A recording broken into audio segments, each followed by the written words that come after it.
morning, Marianas. So many things we gotta discuss. Hafa, Adai, Tirow, army and greetings. Tirow to Guam, Saipan and Tinian. For all your island news. From a beautiful place with Pacific views. It's always so much fun on Good Morning, Marianas.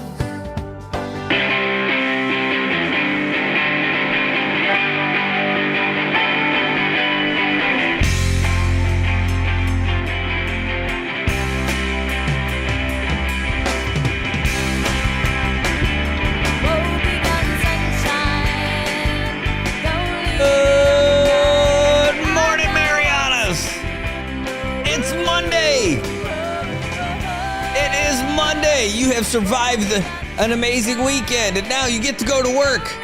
And not only that, you don't have to do it for free. They're going to pay you to go to work. Hey, good morning, everybody. Thanks for tuning in. It is Monday morning here, and it is 7:16. It's actually Buffalo time right here in the NMI. It is 7:16 in the morning, and we are feeling fine. We're driving to work. We're at work. We're at the studio. We're regretting it. Oh, we're dragging our feet. Who knows what's happening? But get out of bed, get ready. And if you're already in your car, then you are on the right road to progress. That's right. The Monday is great. And it's great to be here.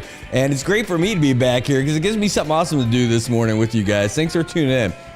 And thanks for watching. Man, our numbers are blowing up, you guys. You guys are really starting to spread the word about everything that's happening here. And we're just starting to get around a little bit. We are like the COVID of morning shows. We are spreading. Be careful, but there's no N95 mask that's going to keep us down. That's for sure. Hey, good morning, everybody. It is 83 degrees out here in sunny Saipan, something that we haven't been able to say for a long time. Sunny Saipan. It was actually a pretty nice weekend.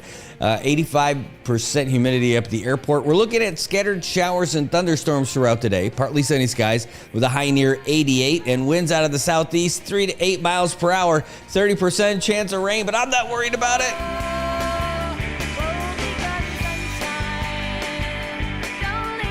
All right, get a little sip of coffee in there. It's a French roast kind of morning, so you don't know if we're going to get on somebody's rant today. I'm telling you, I was looking at a bunch of things out there, and it's possible. It's possible. Hey, remember, it's great to see all you guys. Thanks so much for tuning in. And Tobot, y'all getting paid? Right, it's great to see you guys. Hey, there is a Navy ship in town. So hide your kids, hide your wife, like that old video said. No, the LCS-26, it's the USS Mobile, is in town. One of the coolest ships in the entire Navy. I love this. I was trying to talk to my wife about it, why it's so cool. She is not interested in this. It's not exciting to her. I'm like, no, this is so cool. Look, this is a whole new concept, like this whole new class of vessel, like the Zumwalt class, right? This thing is incredible. It's got all the crazy slopes and everything, trying to be more stealth. It's got a shallow draft. It's made out of lightweight materials. It's got like a big hangar bay for the helicopters and all that stuff. And it's made just for the kind of warfare that would ever happen out here in the Pacific. We're getting into the islands, doing a lot of shallow ports. There's all kinds of like little rib boats that they can throw out of there and everything. I think it's the coolest thing. Some people said it doesn't work. Some people said it was a failure. I think it's just the coolest thing. I absolutely do. So they got in on Saturday. It's like, this is the weirdest trip for me because normally I'm the one who goes out there and gets to meet them, set up all the like the welcome receptions and all that kind of stuff. And Saturday, I just couldn't do it because I had other stuff scheduled. What was it? What's more important than that? All right, well, it's my fantasy football draft. It's true. Our Saipan League had its fantasy football draft, and I could not screw it up this year. I absolutely could not screw it up this year because last year, all right, let's go back 2 years ago. It's really good. 2 years ago. It's a combination of luck and skill. A lot of it's luck, though, because you never know who you're going to match up against from week to week and all that other stuff. I ended up winning every single week, right through the playoffs, and won the title. It was great in both of my leagues. What did we have in common going on at that time? I was doing Good Morning Marianas. and I was able to focus all my important time on fantasy football stuff. Last year, I ended up around March-ish, April-ish is when we started talking Triple J stuff, and I went there. Come September, do the draft, I ended up going to the big party where we draft all the players. I was having a good time, whatever. Didn't get to spend as much time, focusing on the season. And what ends up happening, I'm not kidding, I lost every single week. I was the worst team in our league here in Saipan. I went from being the best to the absolute worst. It was an epic collapse. It would be like going from the Patriots undefeated season, and the next season you're the Detroit Lions at 0-16. Like, it was terrible. So I'm like, this is not going to happen again. So I'm not going to do this on the fly. Plus, if I go on the ship, you lose all your cell phone. I can't even do I can't even do it by the phone. I can't even draft the team. So I'm like, nope, that's it. I got to do this. And so I did, and that was it. So a lot of it got turned over. We're going to end up doing a welcome reception for these guys later today.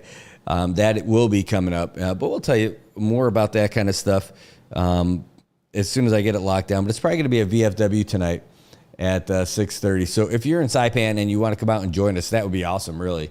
It would be great to have you guys out there to welcome those guys. We're going to treat them to some food and some. They're going to end up getting their own drinks, and maybe we'll get the first round for the chamber, and then it's going to be pretty neat. So anyway, it is great to see all you guys out here. So thanks for tuning in. Thanks for popping on. Freddie, good to see you over there in Tinian. Oh, look at all these people from Guam in here today. This is really great. Good morning, Jerry. Good morning, Eric. Good morning. Tobot, of course. Carmen, great to see you too. You know, I don't see a bunch of cat gifts in here, so that means Ann's not up with us this morning, but it's all right. She'll get here eventually. But it is great to see you guys, and man, we are just getting started. In fact, I'm gonna pop open the old the phone just so I can see who's over there on the Good Morning Marianas page. If you guys haven't done it already, please give us a good old follow over here in. Turn that down. Here in the NMI News Service page. The other one is we're on Instagram at NMI News Service, and when you go on YouTube, this is the important one for you guys. We're trying to get to 1,000 subscribers on YouTube. That's what kicks us up to the whole new level of followers and algorithms and all that. So we hit the 5,000 mark here in Facebook, which is great. So we are officially monetized. We did that over the weekend. And then that's the next thing for us over on YouTube. YouTube, we got to hit to 1,000 subscribers. So if you haven't done it yet, please at least click over there. Check us out. It's the same show that you're watching right now, but it's on YouTube. And this will be kind of a fail-safe too, because eventually we're going to end up growing, and YouTube's going to be, I think, a bigger opportunity for us because not everybody's got Facebook, right? Especially a lot of the I know it's not fun to admit it, but I'll tell you what, it means it's mostly older folks now. Not that we're old, we not old, but most unless they start coming back to it, a lot of the younger folks aren't even heading in the direction of Facebook. So although we are ahead of the curve for what we're doing right now, I think the sustainable one is going to end up being YouTube in the future. So get over there and like that one or subscribe to that one. And if you hit the bell, you'll get notified every time we go live too. I have done it, and I get my emails just to make sure that we're doing it. So check us out over there. All right, so let's get into some of the things. We already talked about what we got for the weather today. This week, hopefully we're going to be in good shape. Tomorrow we're looking at partly sunny skies with a high around 87 and some light winds. That looks pretty good. Wednesday, scattered showers again. So it's possible that we might be able to get the baseball playoffs in. It's possible. The only problem is, if you tuned in on Friday, you know what happened. The lights it became the Tonko disco party. That's right. It was Studio Tonko instead of Studio 54 because the lights out there in left field were blinking something fierce. Now, the thing about that is, we hear a lot about the lights. Oh, they're not perfect. Oh, they're not facing the right way. All that other stuff. The thing is, if they're blinking, it's not good. Also, that light pole there, in particular, lit up a bunch of right field and the infield over there by third base and shortstop. A lot of yawning going on. Not sure what's happening. So the the game was canceled because of it. Now, last year we had that problem in the outfield, but it was like all the lights. And what it was is that there was water that had gotten into the conduits. In fact, the junction box was flooded. So we'll talk to Shine Tenorio, find out if they were able to get some folks from the Northern Marianas Sports Association who takes care of the site, if they were able to get their folks out there, because we need to play these games. We're in the playoffs. It's the sweet spot now. And we're still in August, but there's not a lot of August left. And we're already looking at starting the Masters season in the middle of October. So we got a month and a half left before that party gets started. Sooner we get this thing going. Oh my gosh, what's going on? This is going to be contagious yawning here. So let me take a little sip of coffee here. And get you guys ready to go. All right, hey, talk about the things that are going on today. Well, first of all, let's show you. This is the Navy ship that's in. It's the big fatty right there in the middle. That's the USS Mobile. This is part of an exercise that they were in April, where they were out here, where it was Japan, the Philippines, other island nations were out here too. I think Niue was in this one, and they're out there sailing and doing some exercises together and just going out, hitting the seas, showing off what they got. And it's pretty neat. But this, look at that little squatty fat back ship right there. And it's a tri-hull. That means it's got, the hull is like the regular body of the ship, right? But it's got those two wings off the side. And they do that because they're able to do a couple different things. It gives it more stability, and it's able to disperse the weight so it kicks off to the side. The other thing is, look at the sharp angles on that ship. It's incredible. Not that one. Come on there, fatty. Where are you? There it is. Let me look at the steep angles on that thing. It is incredible. That LCS 26, it's man, it is outstanding. It is so cool. And so we're going to try to get some folks out here. Now, we've had one of these out here before, but it's not been in the last year or so. I have been on one. It was cool, and there's just not a lot of them out there. So hopefully we'll be able to get out there and get on that ship. I can't believe it. If it wasn't for that draft, I definitely would have been out there with it and being able to get you guys out there too. Oh no, I got to move this around. You're kidding, right? Hold on. Where is it? I got to move this off to the side. Yeah, we'll put that there. There we go. All right, well, let's start talking about some of the things that are happening in the news today. Department of Public Safety still looking for 15-year-old Tegan Kitano. And this is kind of a sad story. We're still talking about this. People are reaching out to us and talking about who this is and what's going on and all that. Apparently, the mom is commenting in our post. And by the way, thank you so much, you guys, for sharing this and getting this around. We're seeing a lot of great community love about getting the word out there. The word around is that she's around and she's mixed up with some guy who's into ice, and nobody's seen her. That's it. For about a week now. And so now they're trying to find her. They're asking her just to come home, contact your mom, tell her you're alive. And that's it. But they don't know. And so the mom ended up reaching out to DPS, and DPS still has no update for us on this. So if you know this girl, she looks familiar to you. She's only 15. She's not going to school. That's the thing that really tipped it off. I mean, she has not gone to school since school opened. And so the word is that, we already told you about the bad person she's probably mixed up with, or the bad circumstances. And they need to help you. They need your help. If you see her, if you know her, if you're friends with her, if you're friends with your kids are friends with her, you name it, you see her around. Hey, if you see her, let DPS know. If they've again, the kids know and they know this girl or something, you got to let her know.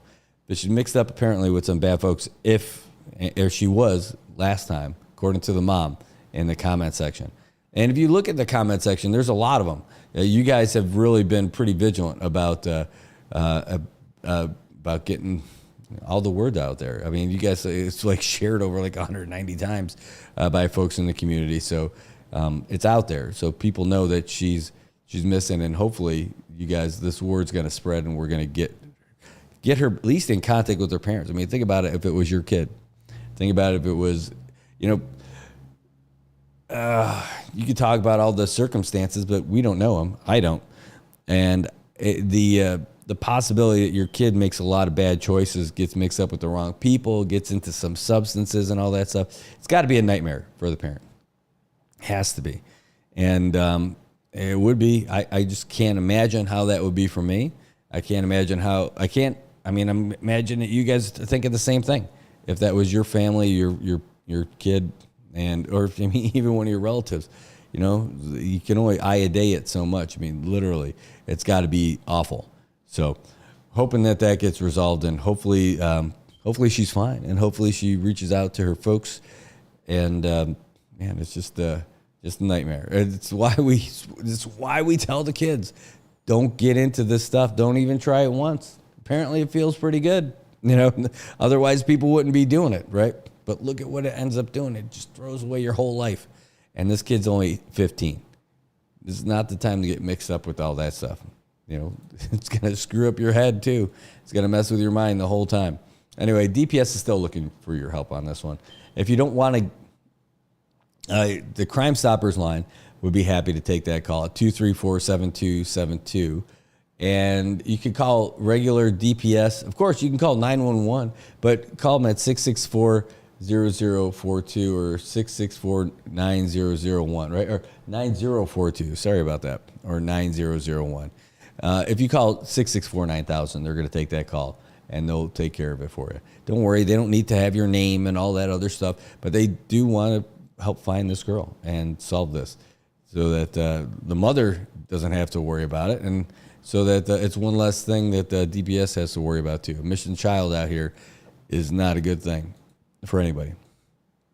All right, let's get to some of the other headlines that we've got out here today, and we'll start with. Hold on, sorry. Caravan stuff is crazy. There are tons of crazy things that happen in Garapan, and if you're out there at night, you've seen them.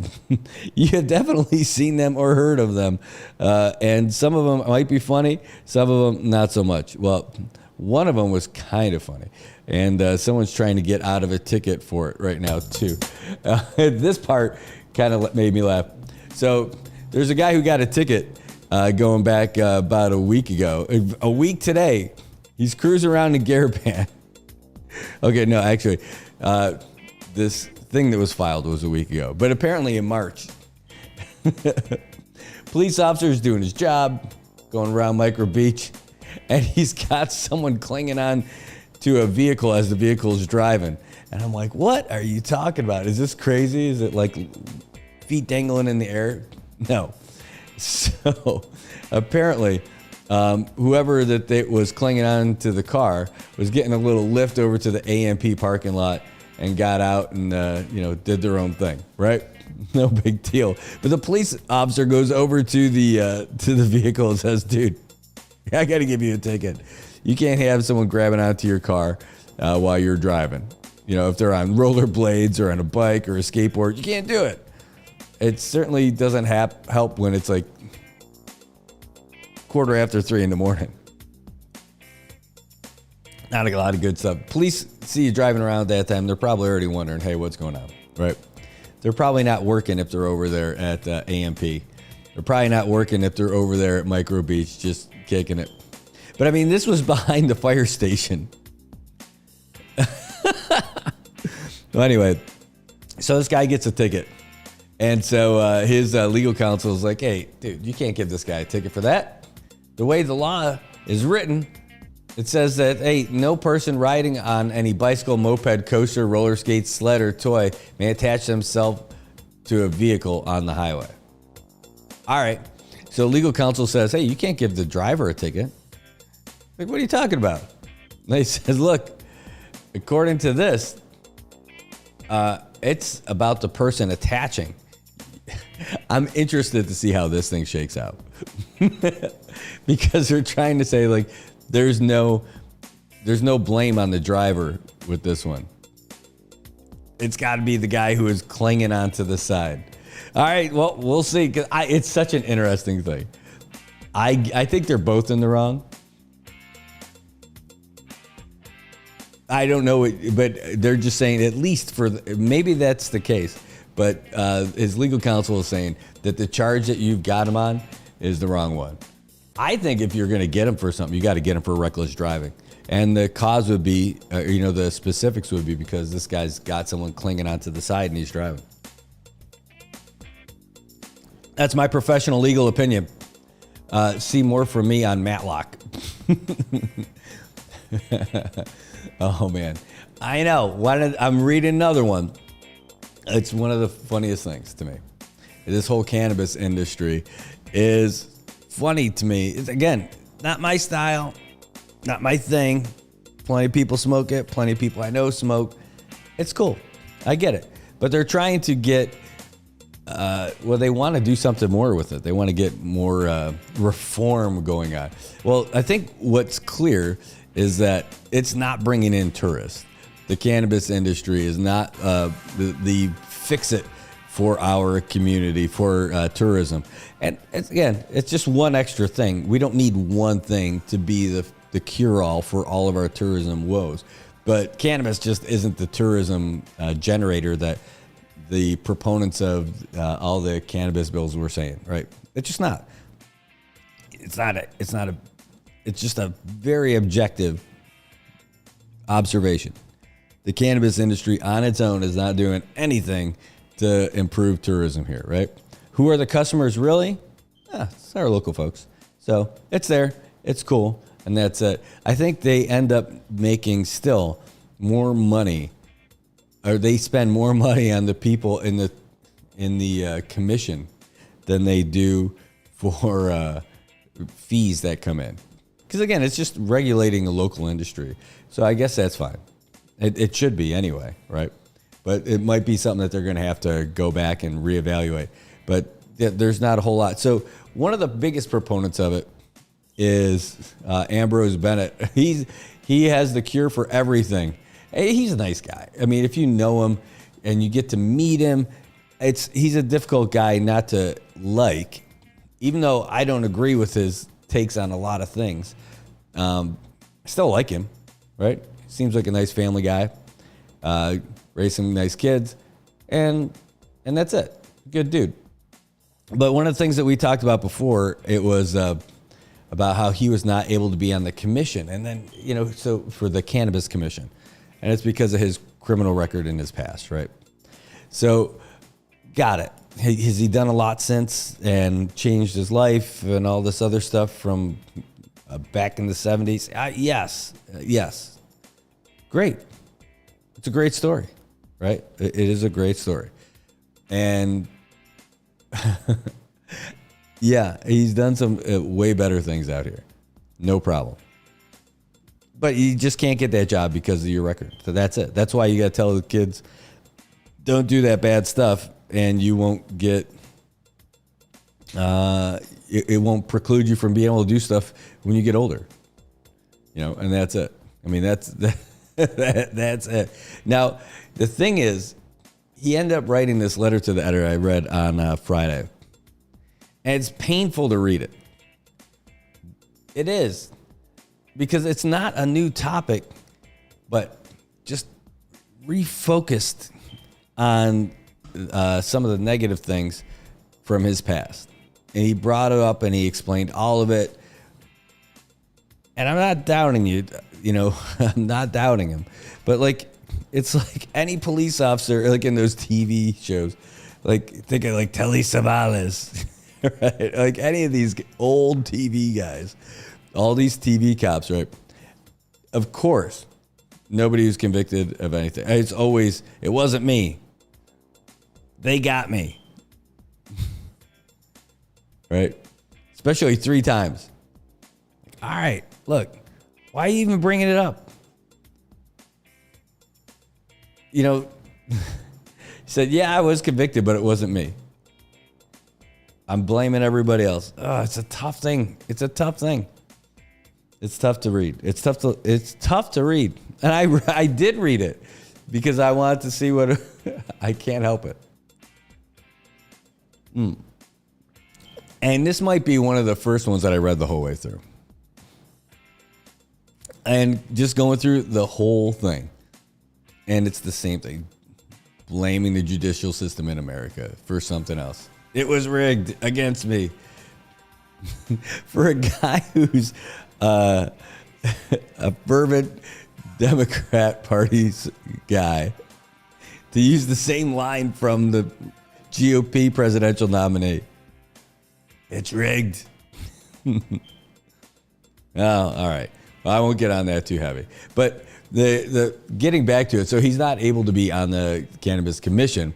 So apparently he got some kind of a contract to help turn the industry around. I didn't know about this. I mean, this was pretty interesting. And they didn't make a big deal of it. They didn't really promote that. You would think that they would, right? Well, apparently within the administration, there's some, according to, there's a lot of disagreement about this too. So you've got your Cannabis Commission, who's got their board, Joe Palacios. And he's telling people, according to Ambrose gets his contract where he's going to be like a private contractor to help out with the reform of the cannabis industry. And then there's the actual Cannabis Commission. And Ambrose is going around and helping people, or trying to coordinate things with the different dispensaries. And you got the commission board chair telling people, you don't have to work with him. He's pretty upset about it. I don't know. I don't think going to the media about it is the best way about doing it. Really. I think that's the worst way to do it.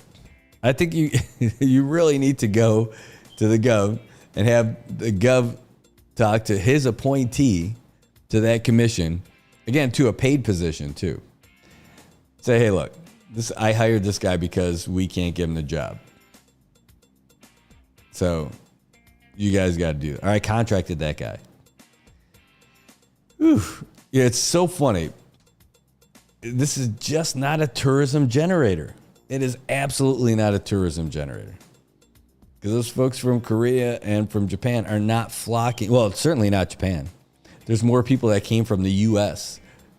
every month than comes from Japan. Mm-hmm. True story. How much are we spending on tourism there? We just have more people coming. People are not coming from Japan to smoke pot. People aren't coming from Korea to smoke pot. We are not the Pacific Jamaica. And people aren't going to be flocking here for it. They're not. Might people smoke if they get here? Sure. But they're not flocking to come here because of this. It's just not. I think it's a big waste. Again, I know you guys are not going to agree with me on all this stuff, but it's not a big thing for me. I'm catching up on some of the comments here too. Hey, good morning, Juan. Good to see you too. Luis, good to see you. Thanks for coming in. I love that about Tobot. I love that last one there. Sorry, again, getting caught up on the comments. Yeah, I don't know, get back. Whew, almost lost you guys for a second. A complete loss. Yeah, so it's not coming. It's not making people flock here. People aren't coming in here just for tourism. I just don't think that's the right thing. I'm okay with the idea, though, of regulating the industry since we have it. And that absolutely needs to happen. And you got to do it within the framework, the legal framework of the commission. And if you want to hire contractors who are subject matter experts on that, I say go for it. I'm not exactly sure how Ambrose is a subject matter expert on it, though. If you're saying that all those drug issues that you were convicted of weren't your fault, and you've just been a teacher, and I don't know how that becomes I don't know. I would love to know more about it. We should have him on the show. We absolutely have Ambrose on the show. talk about it. I think it'd be great. I don't have his contact info. I really don't. But I think that's it. I would love to have him come on and talk about it. Oh, man, Tobot, that's awful, man. I'm sorry about that. Oh, that sucks. Sorry, dude. Vincent Raymond, thanks for tuning in. Good to see you guys.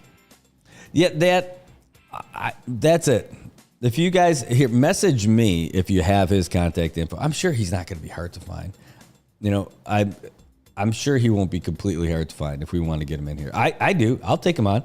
I'd love to have him on the show. I don't think there's going to be any moments of silence during that show. Between the two of us, I think there's plenty of people. There's enough hot air between being coming out of both of us so we could float to Hindenburg again. Probably crash just as bad too. I think it'd be great. Love to have him in here. That's what we do. We talk about stuff. And we talk about it with those folks.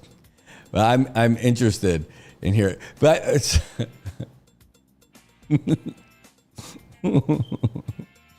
oh my gosh. That WhatsApp comment is great. Oh.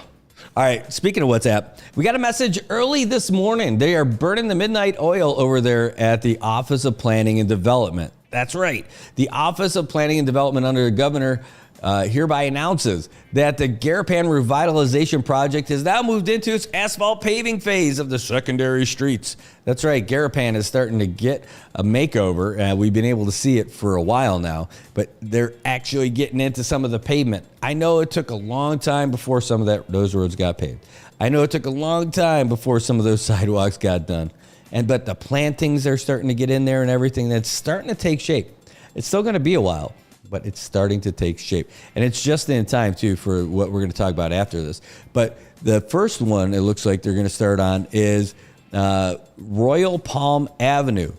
And I know where Royal Palm Avenue is because of this description. It's from Corporal Darren Jack Street. That's the one on the IPI Street. All the way over to AMP, it looks like. So it's going to be, that's where they're going to start. Behind Cha, right? That's the road that goes behind the old Tony Roma's, the Cha, and that's the one where it's at the intersection between Garapan and the VFW, right? There we go. They're going to close the road, though. Oh, my God. Between August 26th and September 6th. From 8 a.m. till 5 p.m. So they're going to close the road during the working hours. That's probably going to be okay. People will be able to figure that out. But they are going to, I guess it'll be open at night, which is good. So basically paved during the day, chill at night.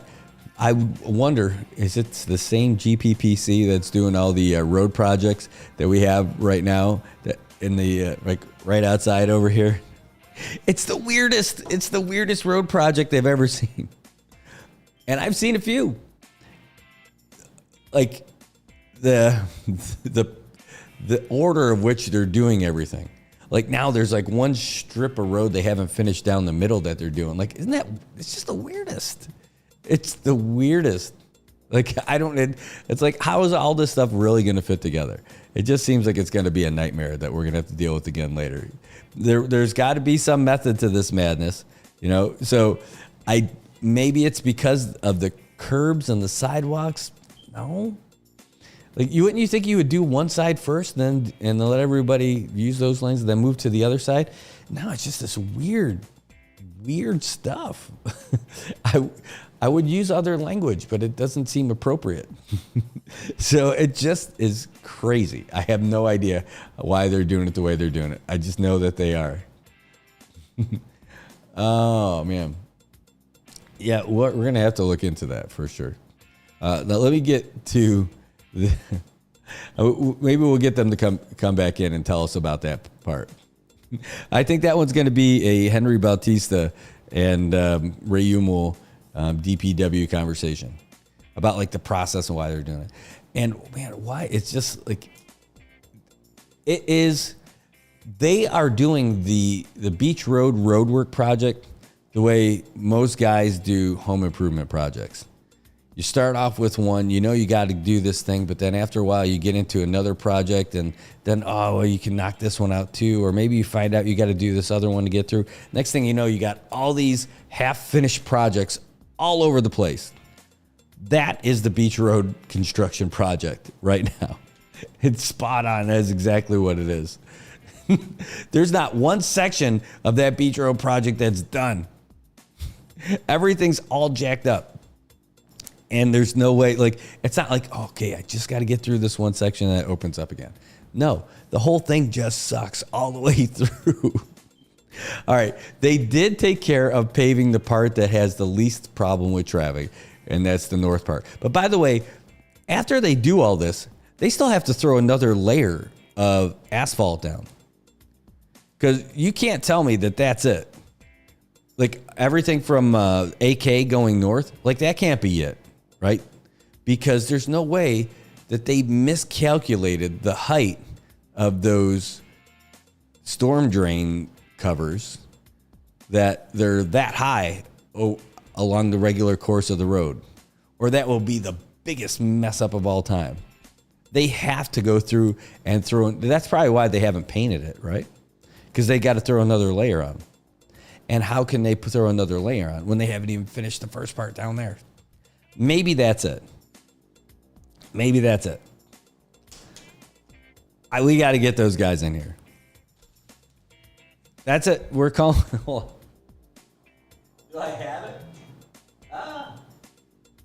All right, we're going to get them in here this week, hopefully. Speaking of get in here this week, we were going to have Danny Aquino from the Commonwealth Bureau of Military Affairs, former director over at the CBMA. He was going to come in and at least call, and we'll talk about that.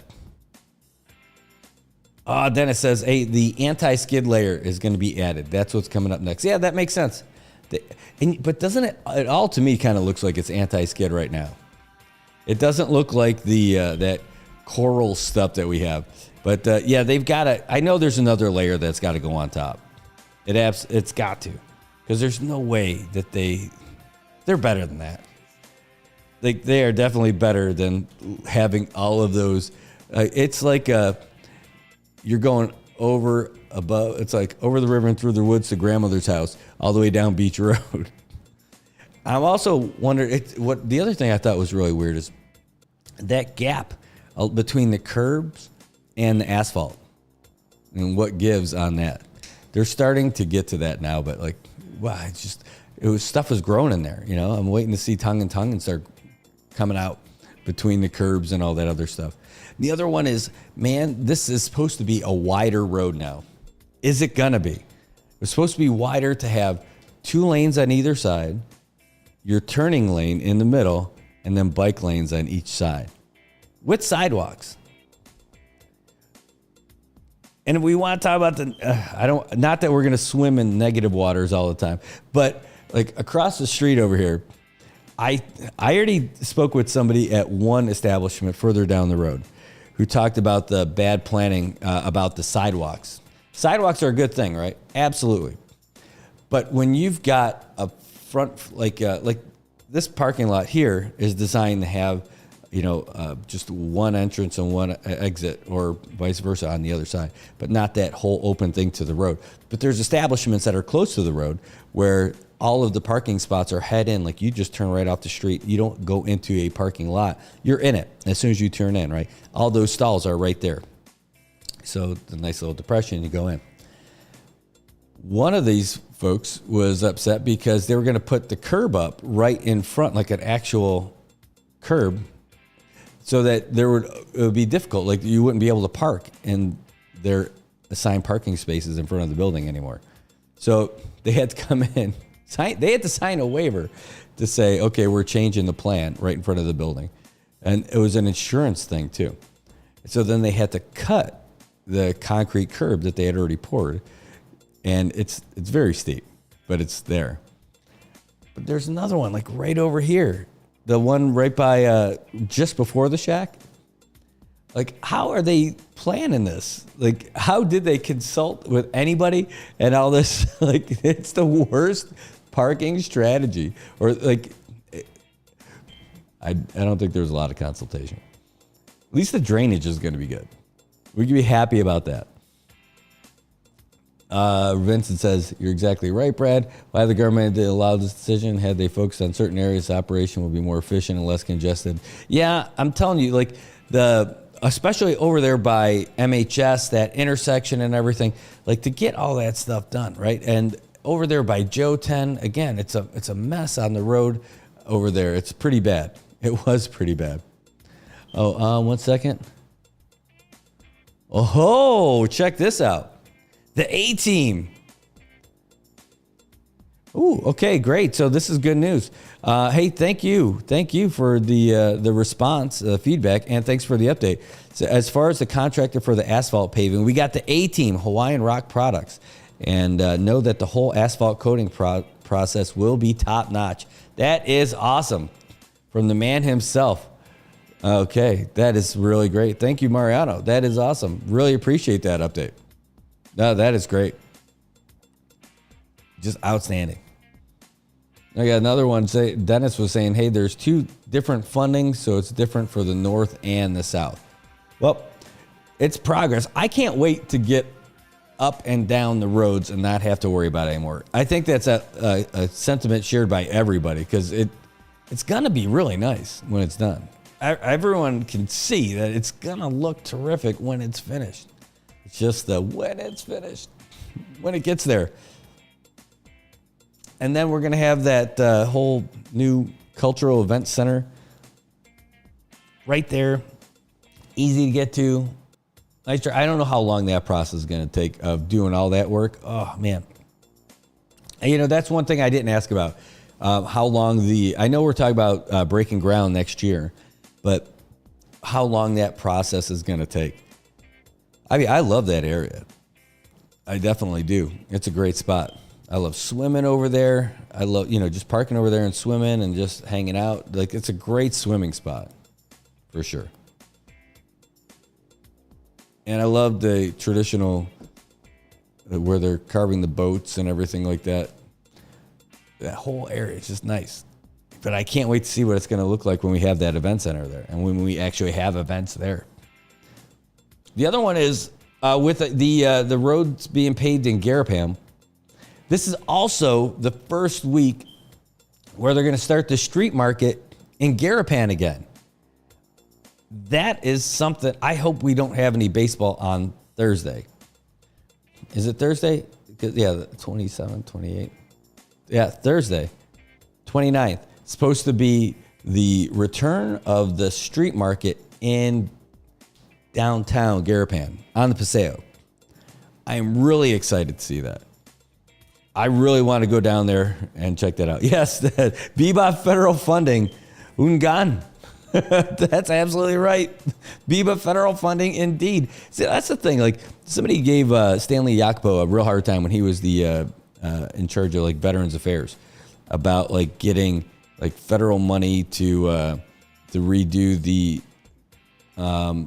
cemetery and to put the gate and the fence all around the cemetery. That's a nothing thing, I'm like, dude, that was at a time when there was no money coming in here.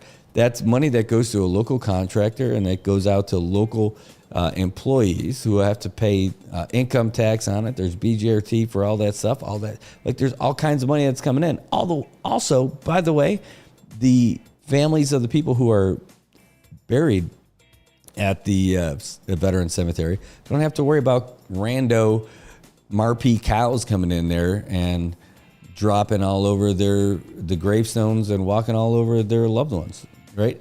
So, yeah, that federal funding is a big deal for all those projects that get things done. It is great. I'm part of BIBA federal funding too. If that was a party, that's the party. That's the party everyone's on. It's not Republican and Democrat. It's help with that. We'll take their help with that for all of it. All right. We're going to talk about a lot more things that I've been kind of holding on to. But We'll get back to that in a little bit. Speaking of getting things done, you can get some stuff done right down the street. That's right. You have to compete a little bit with the road work at first. But then once you get in there, all the work is done on yourself at Laddie Built 24-Hour Fitness. They've got the latest equipment. They've got great certified fitness trainers. They have amazing supplements. They've got great partnerships with different companies out here. They've partnered with great insurance companies like Stay Well. They've got partnerships with PHI Pharmacy where you get a discount just for being a member. You know what they don't have though? They don't have you. So you need to get down there and at least check it out for yourself. Even if you've never walked into a gym before, maybe you're not even sure if it's for you. But if you're looking in the mirror some days thinking, man, I'd like to see a little something different happen, wishing for it's not going to make it happen. Going in there is the first start. Maybe it's going out for a walk at the end of the day or in the mornings, but maybe just walk in there and take a look for yourself and find out it's not that intimidating once you get in there. They're friendly folks and they want to get you everything that you want to get for yourself. So give them a call or stop in. They're right in front of the Aquarius Beach Tower in Chalacanoa, and it's really pretty cool, but you should go see it for yourself. Tell them we sent you. Here's a little hint.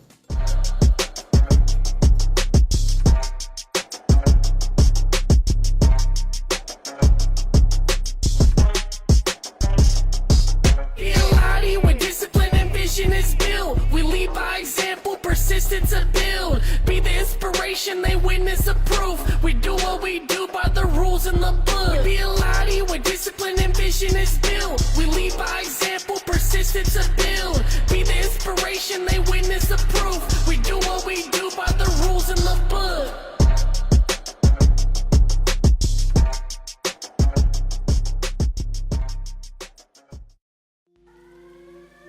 My name is Kelly.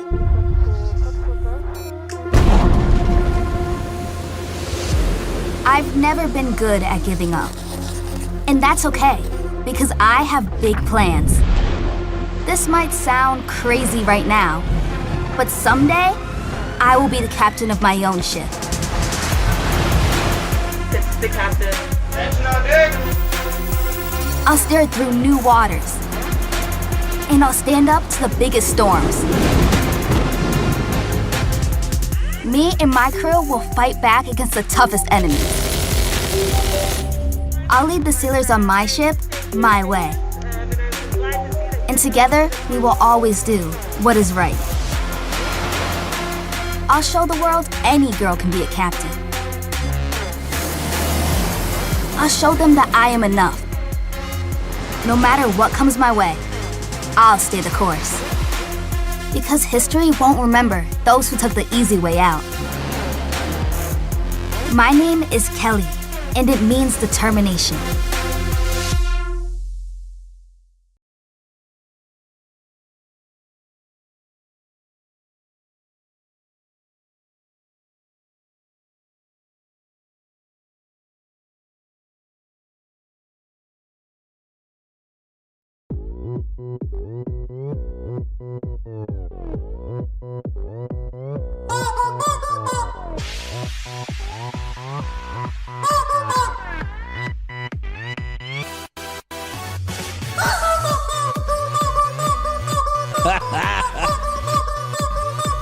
That's right. There's chickens. We got it all. It's absolutely ridiculous. Good morning, everybody. It's 8:03 here in the Marianas. And if you want to make yourself laugh, give yourself a morning show and play the dumbest things once in a while. And that's it for sure. All right. Well, it is 8:04 and it is Monday and we are getting back to work and there's a lot of things that we need to do, but let's get us caught up after the weekend. We'll get a little more serious just for a second. Wait. All right. All goofiness aside, let's get us all caught up to date with what's happening over the weekend from the United States and all around the world with our update from the Associated Press. AP News for this Sunday, August 25th. I'm Jackie Quinn. Fierce battling between Israel and Hezbollah in the north appears to be settling down after sparking fears of the start of a full-blown war. The AP's Nayeon Kim. The cross-border attacks came as high-level talks resumed in Cairo, aimed at a ceasefire between Israel and Hamas. Hezbollah leader Hassan Nasrallah said their attack was a response to Israel's killing of their top militant commander last month. At a cabinet meeting, Israeli Prime Minister Benjamin Netanyahu said the military eliminated thousands of rockets aimed at northern Israel. In Hawaii, Hurricane Hone brought strong wind and rains, but no major damage is reported. Phil Becker lives in Hawaii County. Quite a bit of flood damage. The gulches in our area are running full speed ahead, and they're overflowing the bridges. So we're trapped up here. We can't get in or out. Some beaches off the Big Island were closed due to rough surf. The heat's coming back to the nation's midsection with temperatures in the 90s. A late summer cool down brought some snow to California's higher elevations. In politics, Republican vice presidential nominee J.D. Vance vows that he and Donald Trump would not seek a nationwide abortion ban, speaking on NBC's Meet the Press. He wants this to be a state decision. States are going to make this determination themselves. But Massachusetts Senator Elizabeth Warren doesn't believe it. Not going to trust the futures of our daughters and granddaughters to two men who have openly bragged about blocking access to abortion. Babe Ruth's jersey from the 1932 World Series called shot game fetched $24 million at auction. This is AP News. A baby beaver and a ballpark fire. I'm Archie Zaraletta with an entertainment update. A fire has destroyed the wooden grandstands of a historic baseball field featured in films like A League of Their Own and 8 Men Out. The cause of Thursday's fire at J. Littleton Ballpark in Ontario, California is under investigation. The fourth season of the series Only Murders in the Building premieres Tuesday on Hulu. Actor Steve Martin says the reason it works so well with co-stars Martin Short and Selena Gomez is that the story is more important than any one of them. A lot of times, we're not out for ourselves. We'll say, it'd be so funny if Marty said that, or it'd be so funny if Selena just looked at us. We're kind of working for the entire show.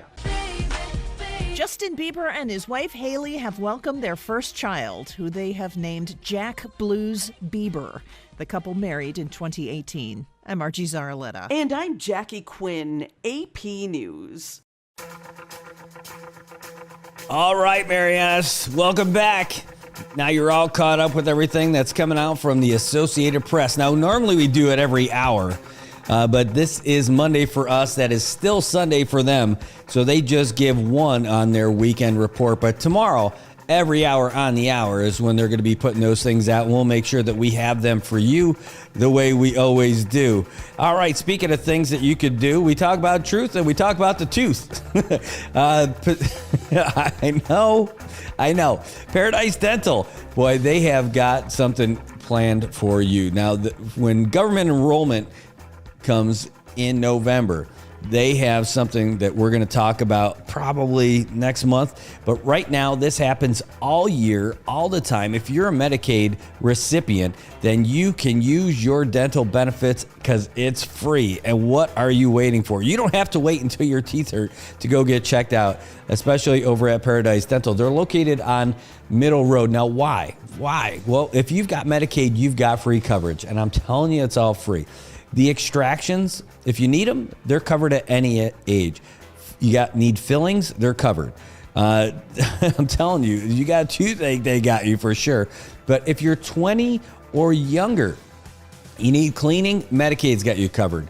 Medicaid offers dental coverage for both children and adults, covers emergency dental services, providing peace of mind in urgent situations. Do you need a checkup? Medicaid covers all ages, and child cleanings are covered.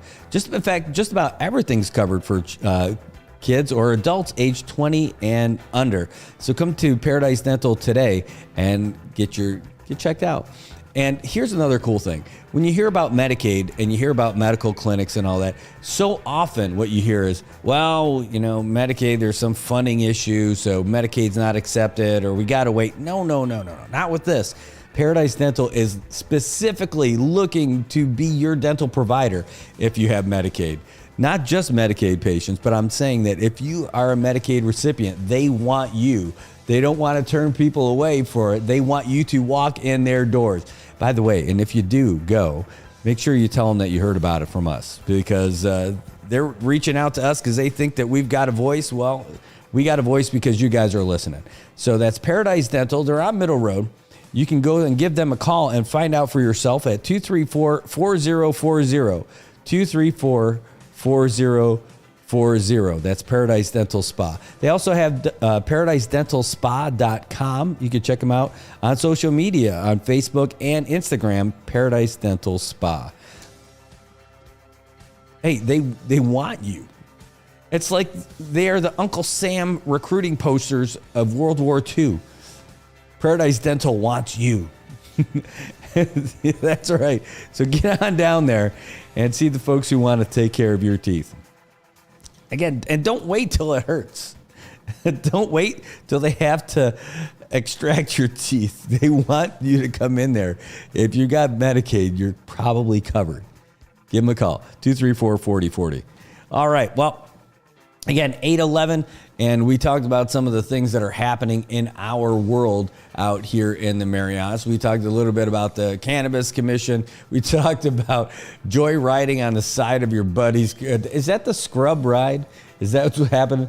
Hanging on the passenger side of your best friend's ride, try to holler at me. Is that what it was? It was give him a ticket for scrubbing. You can't be. Yep. TLC. They don't want no scrubs. Man, that reminds me of that movie, The Other Guys. Awesome, subtle TLC references in that whole thing. So I guess today's show, we talked about everything from THC to TLC. That's it. All right. Interesting stories in the world today.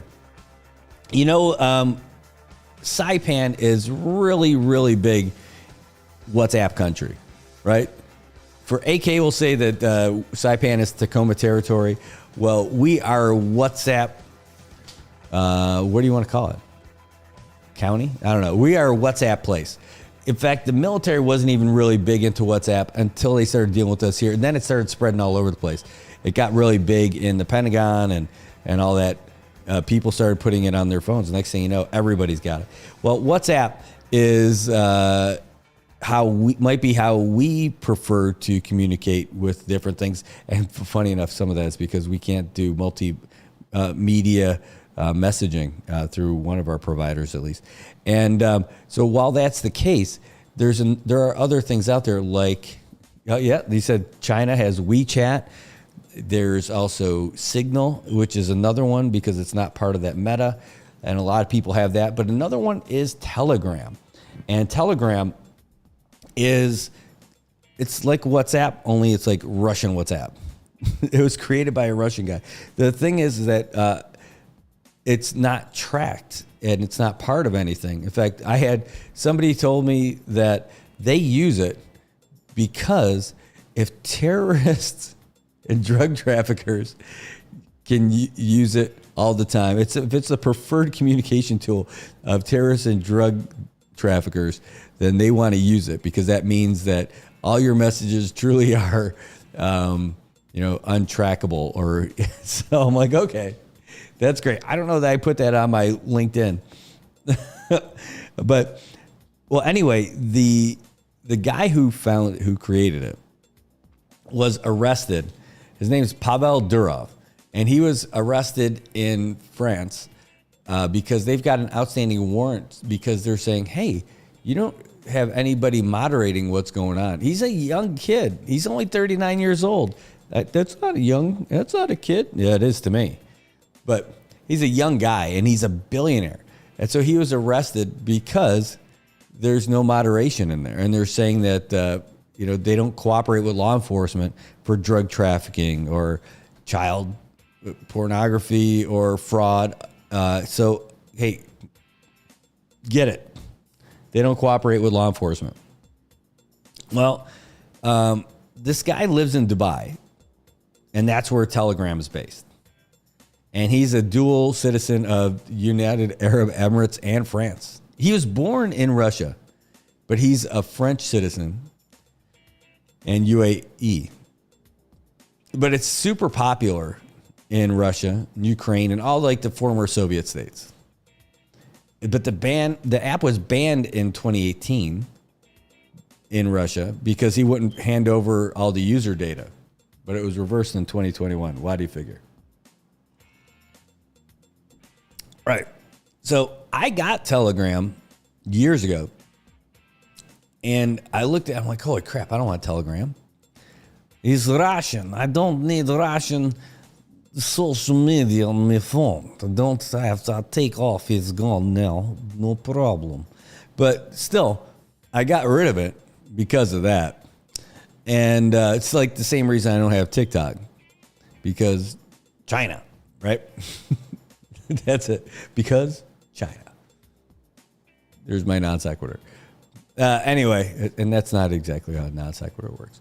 But anyway, that's the thing. So anyhow, this guy, he left Russia because he wouldn't comply with the demands to provide all that kind of user data to Russian government.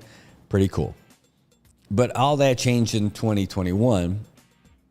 So you got to connect those dots for yourselves. It's not like they had a change in authority in Russia. So anyway, it's a big deal. I do like the idea of having a completely independent communication source like that, right? I think that's a great thing. Oh yeah, but what about all that other stuff? I don't know. Yeah, I still think it's okay. If somebody can hack into it and to fight crime, I guess that's okay.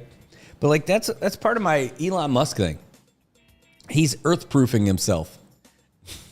He really is. He is totally earth-proofing himself. This is a guy who's created a company called SpaceX that can transport people off planet and equipment and supplies and materials. In fact, they're doing it for Boeing now. And then he's got everything set up for where they could handle everything when they get to that other planet, wherever that planet is or whatever the thing is that they're doing. Seriously, they've got solar panels because wherever you're going to go to outside Earth, you're going to have power to do all the stuff that you got, right? And it's not like you're going to be able to run a internal combustion engine on a place that doesn't have an atmosphere, not to mention a fuel source. So you've got a fuel company, or let's not say fuel company, a power generation company with all the solar stuff and all the solar storage for the battery, solar powered transportation in Tesla, right? Electric car that gets fueled by the solar of wherever it is that they set up. And then he understands that you're probably going to have to do a lot of digging underground to get stuff going. So he starts the boring company. And it's just underground drilling and all that other stuff. I'm like, oh, man, I'm telling you, this is Mars. All he needs is food production. When he gets into the food production. Oh, and you know what the other thing they're going to need is communication. So you got Starlink. So whatever celestial body that they happen to be landing on, whether it's the moon or Mars or whatever, they can communicate. They can move around. They can power all their stuff.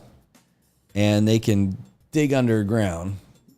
So they just need food and water, and they're good to go. I think that they got a plan. I don't know what that plan is, but they're going to have their own plan. And there's nothing, I mean, like, I think it's brilliant. I do. I think it's brilliant. Earth-proofing. Earth-proofing. That is exactly what's going on. It's weird.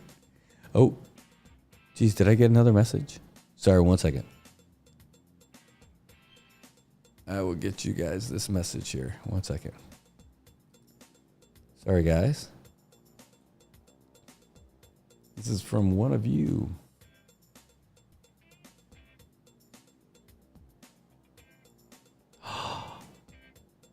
No.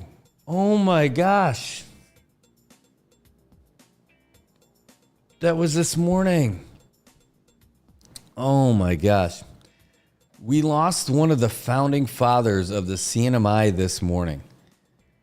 Commonwealth Economic Development Authority Executive Director Manny Sablan passed away early this morning. He's one of the signatories of our covenant. Wow. That is just, wow. Oof. Well, first, just condolences to his family. But this is one of the reasons, like, we have just so many folks left from the days of the signing of the covenant. Every CNMI history teacher, or any teacher who teaches CNMI history, is missing out if they don't have, as one of the segments of their classes, inviting these signatories, like our founding fathers of the Commonwealth, in their class. And we just lost another one. I am so fortunate that I got to meet Mr. Sablan, and I got to document an interview with him as part of a documentary program called Memoirs Pacifica with LJ Castro and Tony Azios. Tony's out of Guam, but we used some of the equipment that I've got, and I got to ask a couple questions. And LJ was conducting the interview that we recorded the whole thing.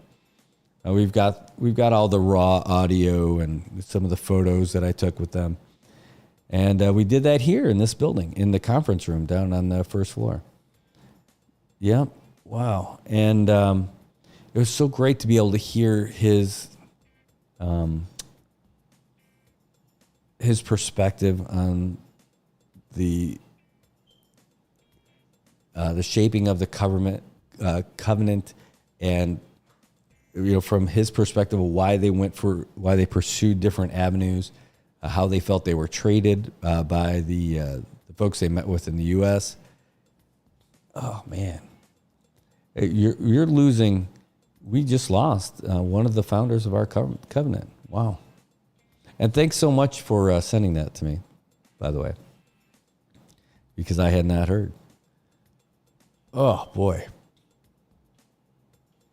He is when you meet these folks who shaped your covenant, who really laid the bedrock for the foundation upon which our Commonwealth would be founded. Not everybody had everything all figured out. They did it together, and they knew that not everybody was on board for their version of what the Commonwealth was going to be.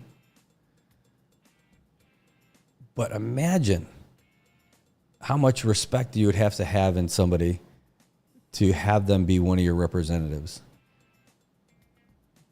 To put this, like, to really write it up and create it. Wow. What an honor it would be. What a legacy it is to be one of the framers of our entire system out here. Well, he's a good man, and he was very generous with his time and with his experiences, and sharing with us what it was to shape our Commonwealth during the negotiations with the United States and everything. Wow. What a shock. I mean, I don't know if it should have been. I mean, he's an older guy, but geez, what an absolute loss for the Commonwealth. And I'm telling you, cherish these folks that we've got here that could really help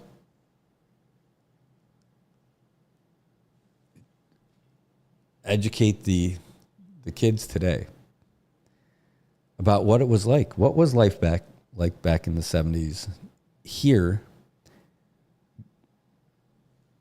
transitioning from being a part of Japan to being put in this trust territory status and figuring out what the heck we're going to do and who we're going to be and how our government's going to run and what's the nature of our relationship, what's it going to consist of. Going off, getting educated, and then being one of the trusted folks recognized by your community to be part of these negotiations to form the legacy of our government. What a massive responsibility. What a massive honor. And what a massive loss. Well, thank you for your service to our community, Mr. Sablan. Thank you for giving us the opportunity to interview you and talk to you about that. We're going to take a break, and then we'll get you the link so you can listen to that yourself. Wow. And maybe what we'll end up doing at some point, we'll post all that raw audio, because I think it's a good listen. All right, well, a big loss for the CNY. We're going to take a quick break, and we come back, we'll talk more about our headlines and all that. Rest in peace, Mr. Sablan. Thanks for your time. Thanks for your service. For every generation, it has started with the call to serve. Discovering the purpose and the belonging earned with the title. Learning to dig deep and push through adversity together. Defending our nation and its people. It is a life of great worth and reward. But Marines are never really finished serving. Their commitment comes full circle, visible in communities across our country. This is Semper Fidelis, always faithful, always Marine, marking a path for the next generation.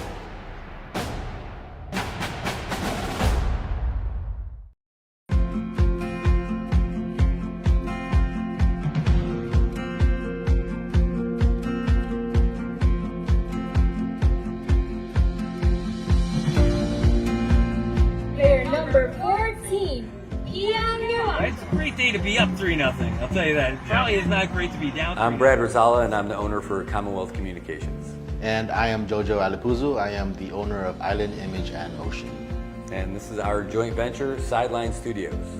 This whole concept that we have of doing all these live stream productions and covering news and doing live shows and everything, it wouldn't happen if we didn't have a great partner like IT&E, someone who can handle the bandwidth and provide it and then get us what we need when we need it, and then be a real partner for us for all the events, whether we're doing live sporting events, broadcasts. All of these things happen because of our partnership with IT&E. With IT&E providing us with the fiber and point-to-point and even the MBRs, is just a great piece of equipment to use when we're broadcasting our sports, our events, our performances, especially our cultural performances. And it's just great to share our culture here in the Marianas with the world. And IT&E has been there from the get-go. The thing I like best about working with IT&E is how willing they are to come out and find a solution. Even for Liberation Day, we thought we had a pretty good solution for our live stream setup, and it turns out that we did not have the right setup that we thought we needed. That day,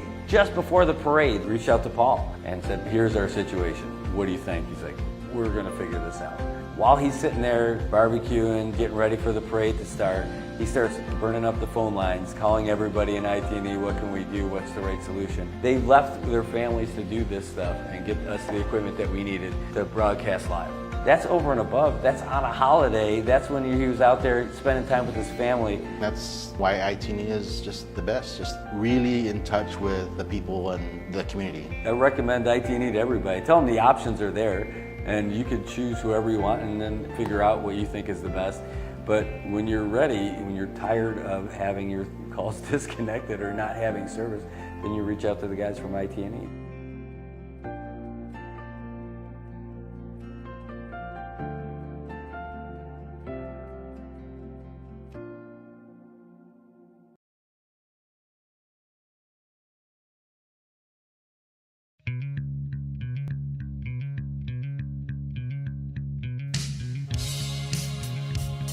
All right, welcome back, CNMI. It is 8:30 here on Monday morning, and we are just learning of the passing of one of the founders of our Commonwealth, Manny Sablan, the executive director of the Commonwealth Economic Development Authority.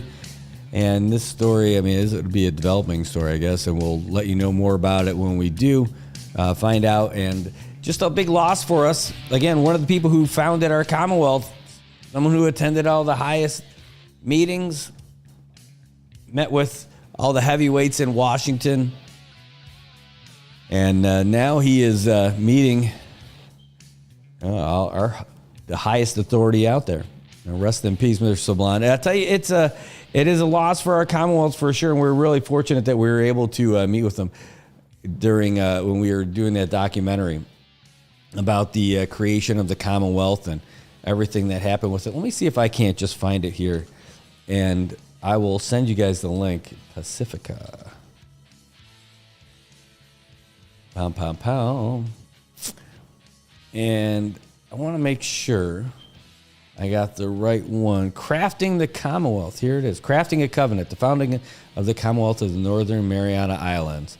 And this is when I got to work with LJ Castro, the Finicisu Mestizu. That's Jerry Strawberry. That's right, LJ.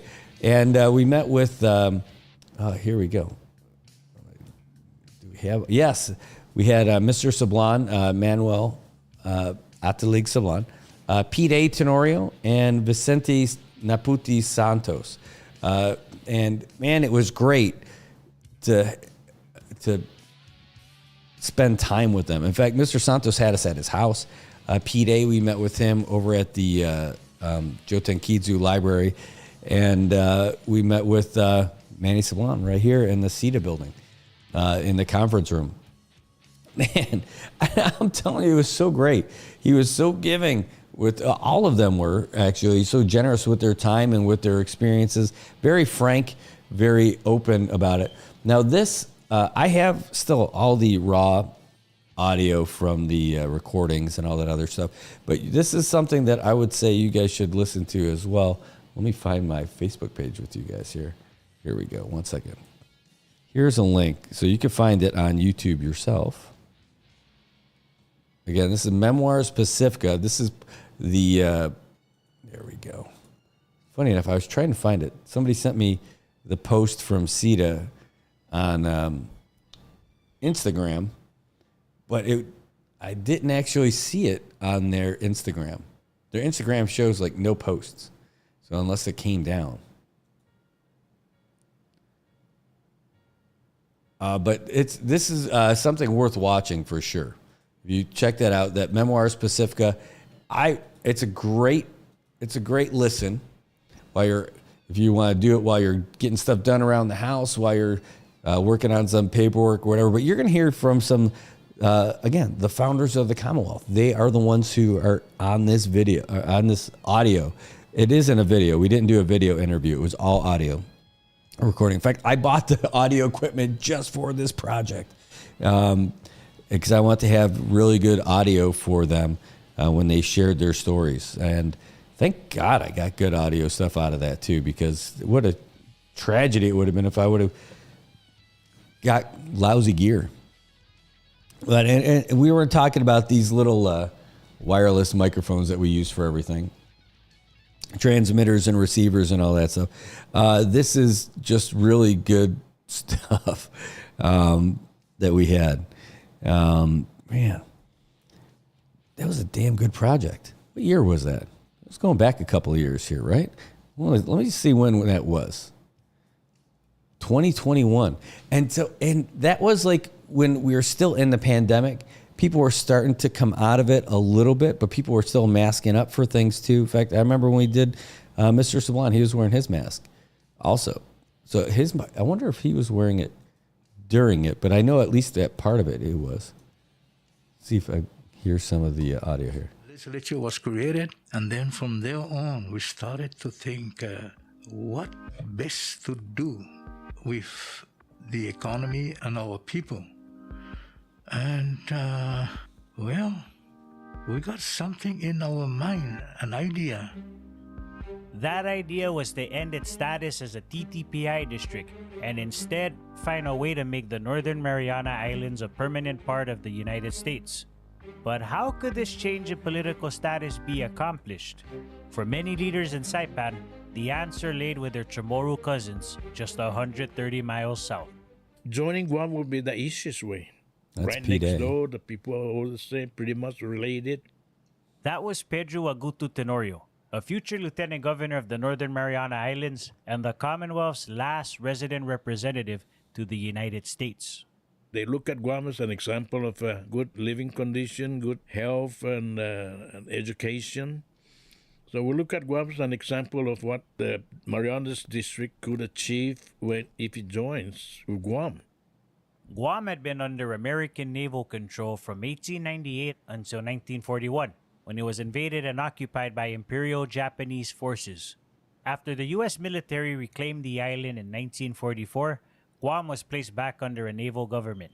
But decades of petitions and pressure on the United States by Guam's people eventually culminated in the Organic Act of Guam. In 1950, this legislation made Guam an unincorporated territory of the United States, thereby removing it from under naval administration and allowing residents to elect in its place a local civilian government. The Organic Act also granted U.S. citizenship to Guam's residents and their descendants. These were seen as major advances at the time, even though Guam's people still couldn't yet elect their own governor, vote for president, or send voting representatives to the U.S. Congress. Still, many in the Northern Marianas considered these conditions to be far preferable to what they had as a trust territory. So, political leaders in Saipan pursued reunification with Guam as the most direct path to U.S. citizenship and economic prosperity. Back then, Guam was already advanced. They have their own government, the so-called Organic Act, and they were already much advanced than Saipan. Their minimum wage is very good. They're making good money. There was also a cultural aspect to the push for reunification, as it would once again bring the indigenous Chamorro people of Guam and the Northern Marianas under one government. After all, they share the same language and culture, and Guam is the southernmost island in the Mariana Archipelago. Their political separation in 1898 was not the will of the Chamorros, but a result of foreign conflicts and treaties between Western colonizers. All right, that is just a little taste of the entire video. I'm telling you, so that's the link that we put in there, Memoirs Pacific. This is just one chapter or one episode of this big series that they ended up doing out of Guam, and that we were, honored to be a part of. So really great stuff. And you'll be able to hear from Manny Sablon in there, and you'll be able to hear his stuff. And this is these are some of the things, like this great project that came up. It's like, hey, what do you think is a good way for the NMI to get into this project? I'll talk about the forming of the NMI. It's a great story. It is a great story. And we got 3 of the framers in there.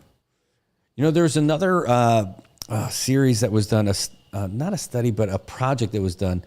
It was Ashley, Hofschneider in Guam. Hold on, let me find out. She did this great project out of Guam, excuse me, where she interviewed a lot of folks who were just around during the time of, they weren't necessarily the framers of the covenant, but they were definitely people who were involved, local lawmakers, local residents, and they talked about what it was like when people were going around campaigning here and talking about, vote yes for the covenant, vote no, all that.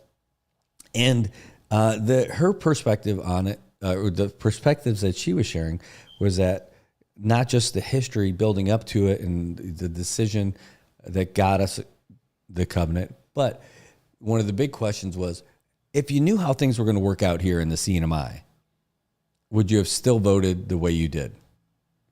That was interesting. Hearing some of the feedback from some of the people who were even pro-covenant, saying that they didn't think that it was going to have such an impact on the culture that it ended up having in a negative way, and that they might not have voted in favor for it as a result.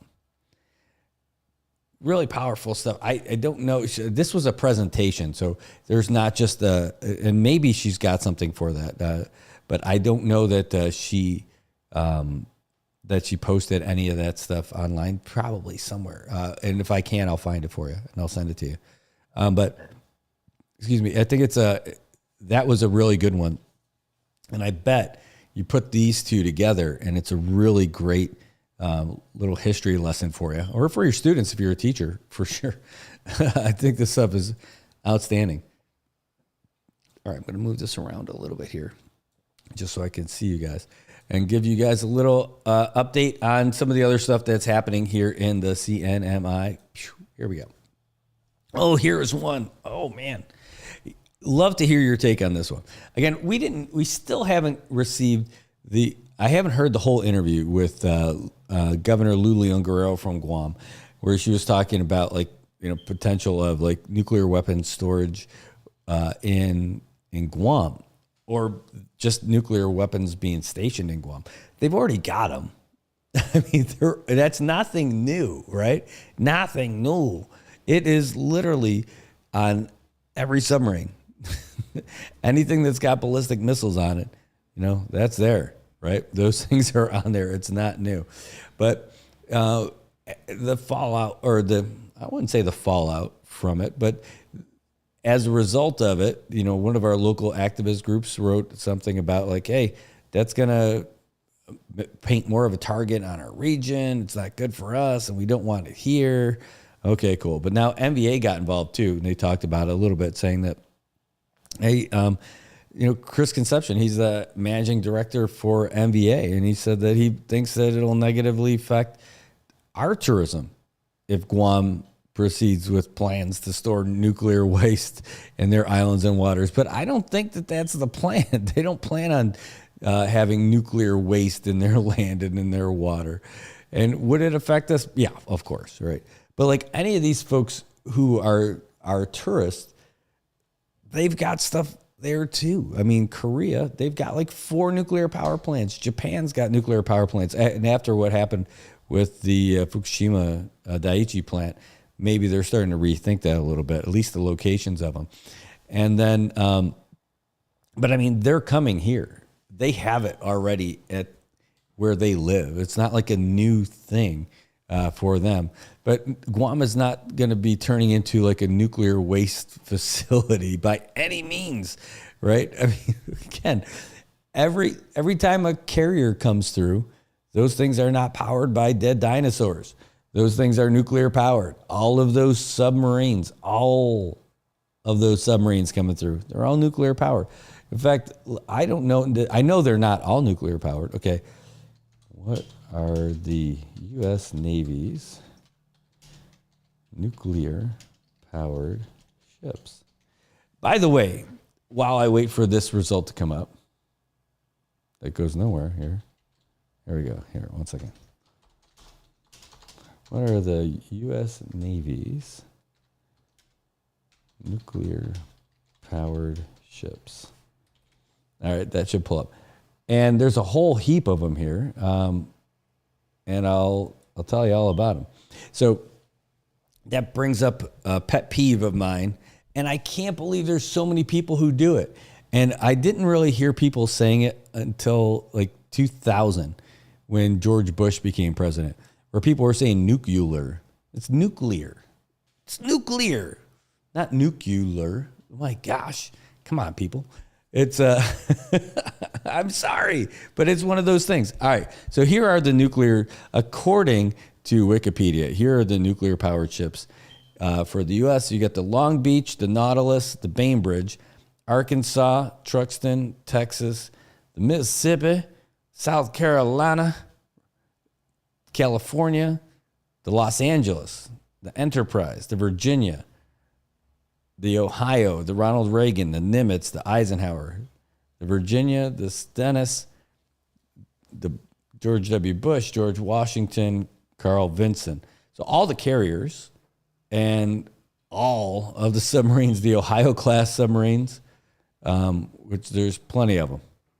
So when those guys are out there, that's what they're powered by. They're powered by like small nuclear reactors inside each of those ships. And that's how they get around. In fact, the only thing they need to do is stop for food because they don't need fuel anymore. Let's see, what do they have to say here in good old Wikipedia land? The United States Navy has by far the most nuclear-powered aircraft carriers with 10 Nimitz-class carriers and 1 Gerald Ford-class in service. So that's 11 carriers that are nuclear-powered. And note the pronunciation of it. The last conventionally powered aircraft carrier in the U.S. fleet left in May of 2009. It was the USS Kitty Hawk when that was deactivated. All right, so it's not new. Every time a carrier is rolling through, that it's nuclear powered. That's it. How about submarines? Guess what? Fun fact, we've also got the largest fleet of nuclear submarines, right? Let's see. I don't know how many do we have right now. Does it say?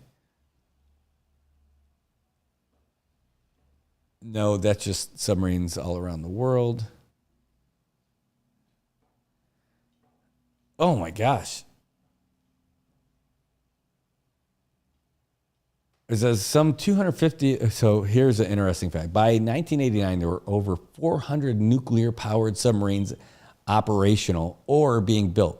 Some 250 have now been scrapped, and some on order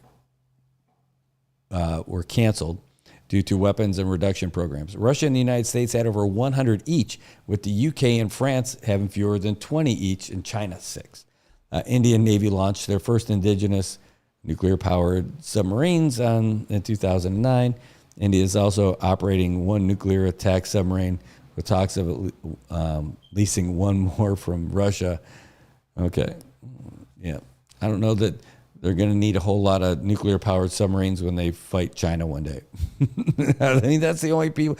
I don't think they're going to be going to battle with Pakistan, although, they've had plenty of that going on. Anyway, so that's it. So it's not like a new thing about nuclear powered vessels being in Guam.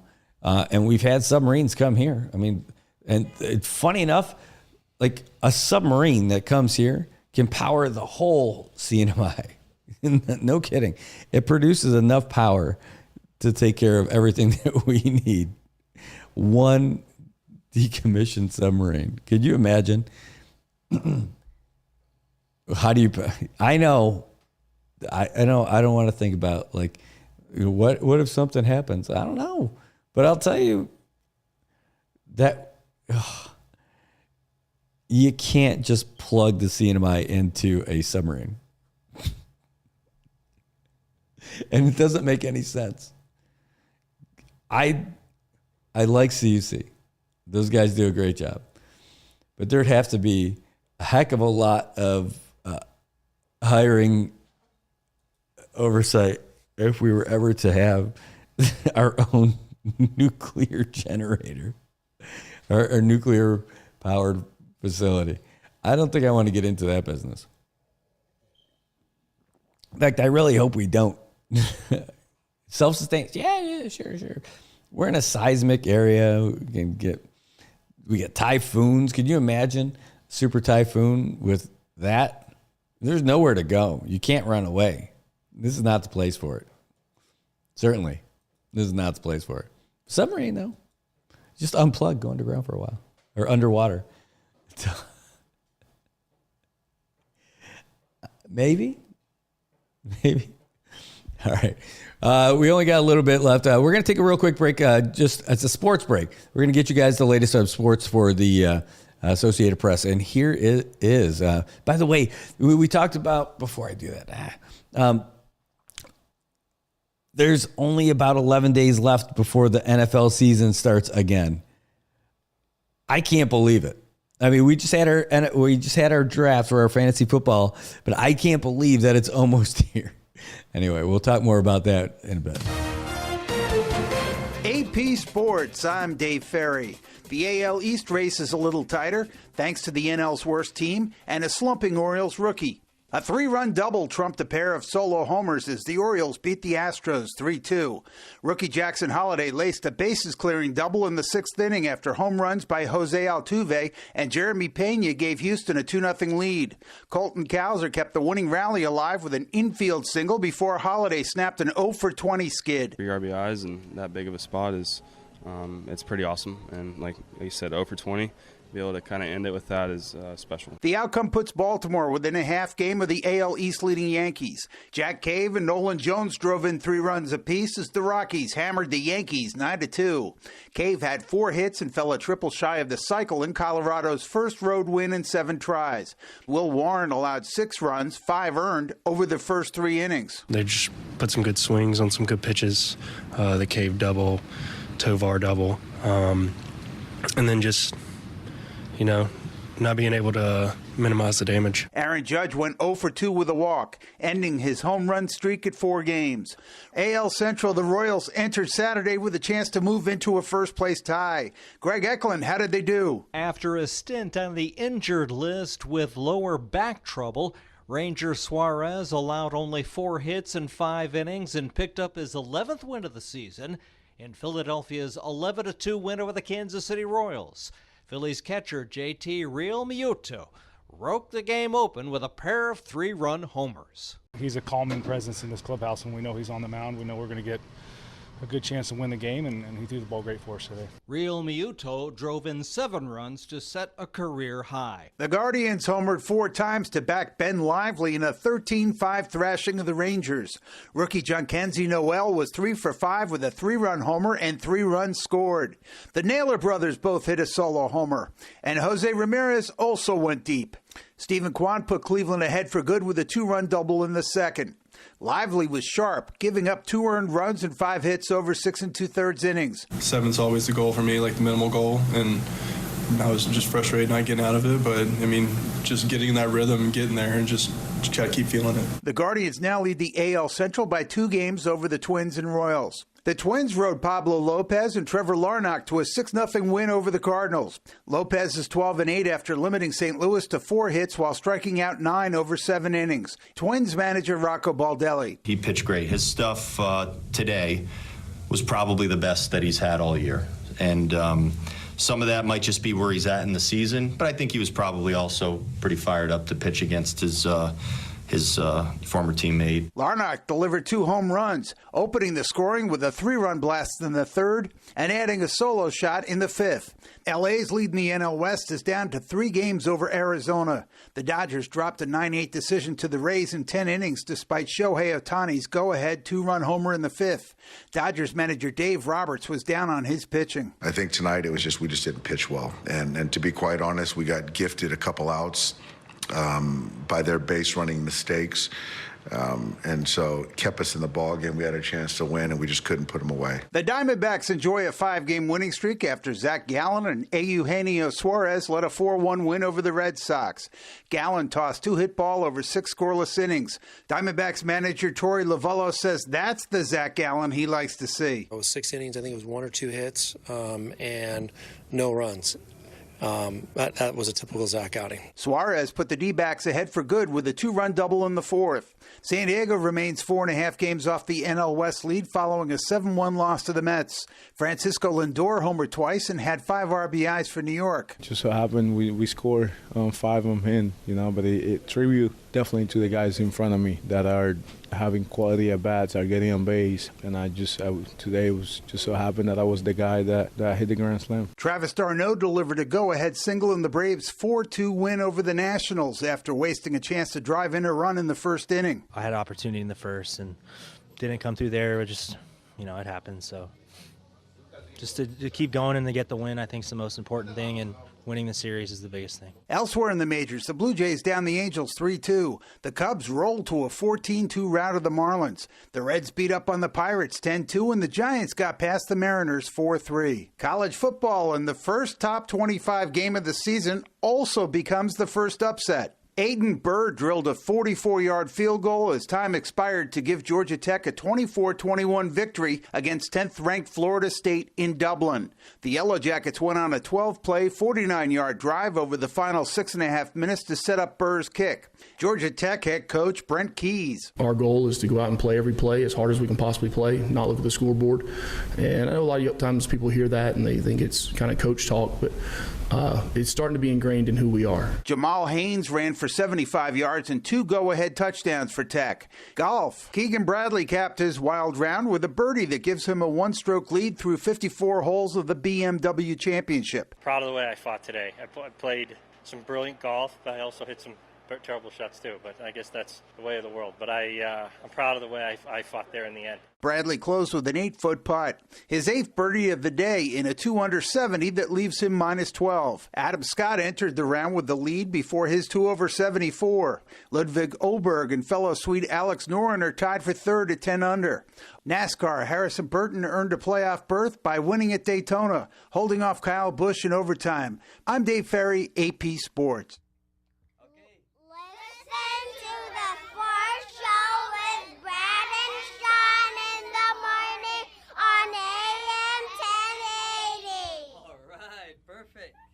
Hi, I'm Jamie Whitmore, 2004 Xterra World Champion. Hi, this is Wolf Mojica. I'm tyrant of the Saipan Hash House Harriers and president of Taga Inc. Hafa Day CNMI. My name is Michael von Siebenthal. I'm the general manager over at the Hyatt. Hafa Day. This is Mark Mendiola from the Northern Marianas College. I'm Pua Sawicki. And I'm Ron Sawicki. Hi, this is Olivier Marceau.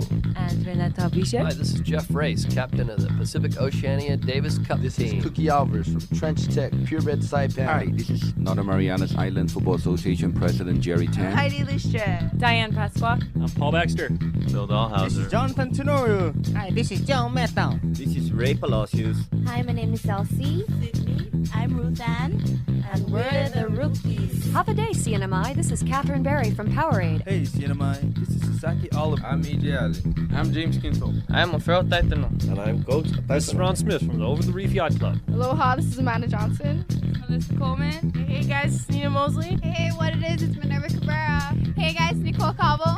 Hafa Day, this is Mayana Welch, and we are the ladies of the Saipan Swim Club. Hi, this is Namiva Secretary Steve Wynn. I'm Tony Stearns of the Over the Reef Yacht Club. Hey, Cinemai. This is Juan Camacho, Michael Camacho, and David Palacios. And we are the guys of the Saipan Swim Club. Hey, Cinemai. This is Bamba Bauta from the Tournament of Champions. The Lil Mahi from the Saipan Tribune. Hi, this is Stuart Smith. Hello, Cinemai. This is Jim Aronofsky with the NMI Crime Stoppers program. I'm Courtney Cardenas.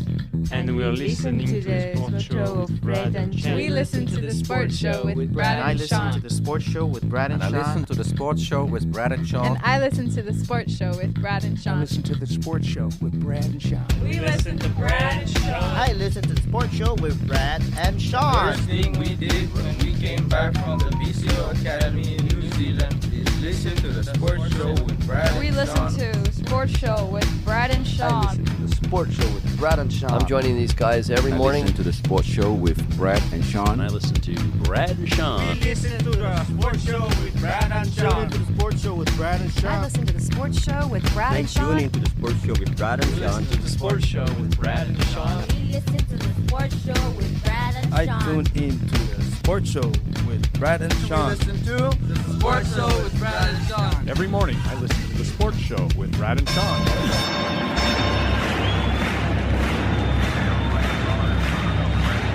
Ladies and gentlemen, welcome to the main event.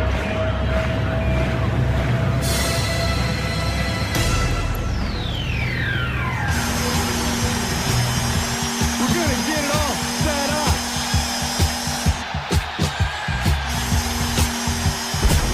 It's the Sports Show with Brad and Sean here on AM 1080. Broadcasting live from the heart of San Jose. We're going streaky! Yes! Are you okay? We're gonna knock you out. See what time it is? KCNM Sports Time is 8:30. You gotta be embarrassed to have that guy. Bring it, buddy. Bring it, buddy. I don't think so. The NC2A. That's March Madness, baby. Good morning, CNMI. You're tuned back into the sports show with Brad and Sean. All I know is if Cooper Graff can beat you in an arm wrestling competition, then I'm not worried. Wait till you see what happens to you after the show. Really? Well, that's a shame. That was a big win for the Knights because they get to defend their title in the finals. Take a deep breath. Make it happen. Count back to 3. Let's start with, hi, you're tuned in to Sippy Merengue's Meditation Yoga here on AM 1080. You don't have to lie. Team Canada, the home of maple syrup. Oh, they're the Patriots. I think they always have a chance. Those big fatty offensive linemen. We're advanced here in the sports show. Yep. If I drink a few more beers, maybe I can get level 3. On to bigger things. Yeah. You never hear about the great Saudi Arabian hockey team. Yeah, or the championship Ethiopian curlers. You just don't hear about stuff like that. Oh, man, that's just wrong. What's the matter, punk? You can't do it, wussy.